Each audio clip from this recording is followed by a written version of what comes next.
How did David conclude his psalm of praise to God in 2 Samuel 22?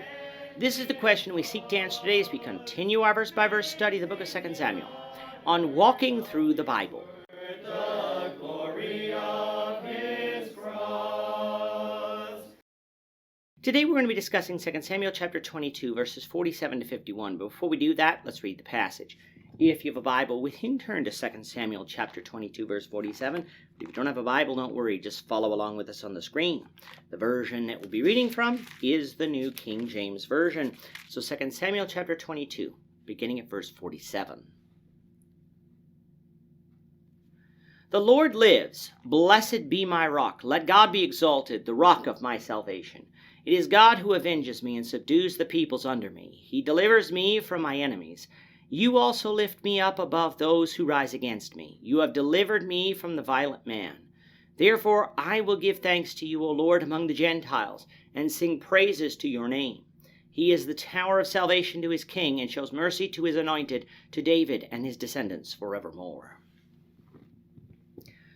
Over the last 4 lessons, we have been looking at a Psalm of David, a psalm of praise for who God is and what he has done for David thus far in his life. It is nearly identical to Psalms 18 and likely included here as well by the author of 2 Samuel to show readers how David was a man of faith in spite of his failings because he trusted in the Lord for deliverance and salvation. The psalm itself was probably written earlier in David's reign, maybe not too long after his capture of Jerusalem or perhaps near the end of the early wars due to the mention of his deliverance of Saul.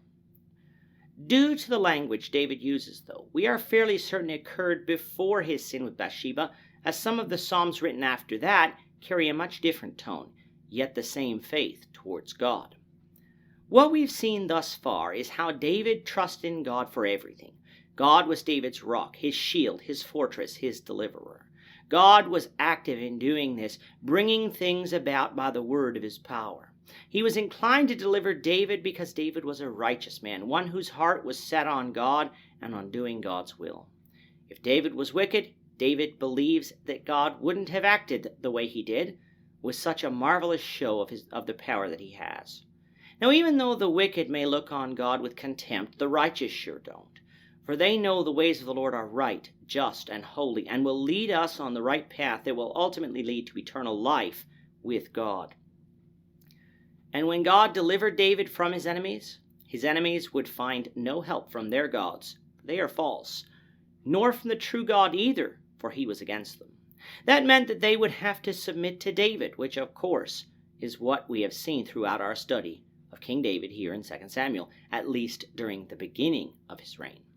All of this brings us to verse 47 and the climax to this song, which is that the Lord lives and deserves to be blessed and exalted as the rock of David's salvation. Think about that for a second. When placed in contrast to the gods of the nations who afflicted David, those gods are just hunks of stone, gold, or silver. They are prayed to, but they don't answer prayers because they aren't gods at all. They are inanimate objects created by men. The true God of heaven doesn't want to be worshipped that way because he created man, not the other way around, like so many of our atheistic friends believe today.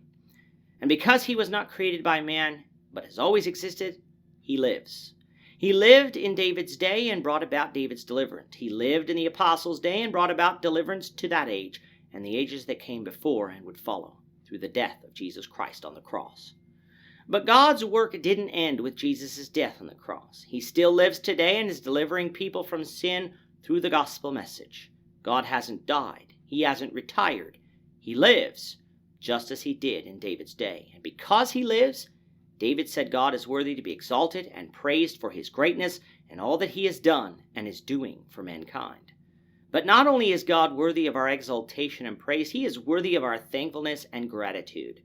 God didn't have to deliver David from his enemies. He could have left David to fend for himself, even though David was a righteous man who had been promised by God of ruling over his people Israel. But God didn't do that. He kept his promises to David, the man after his own heart, and showed mercy to David by delivering David. And so confident was David in God's mercy that he was grateful that this mercy would extend to David's descendants forever, one of whom would be Jesus, who died on the cross.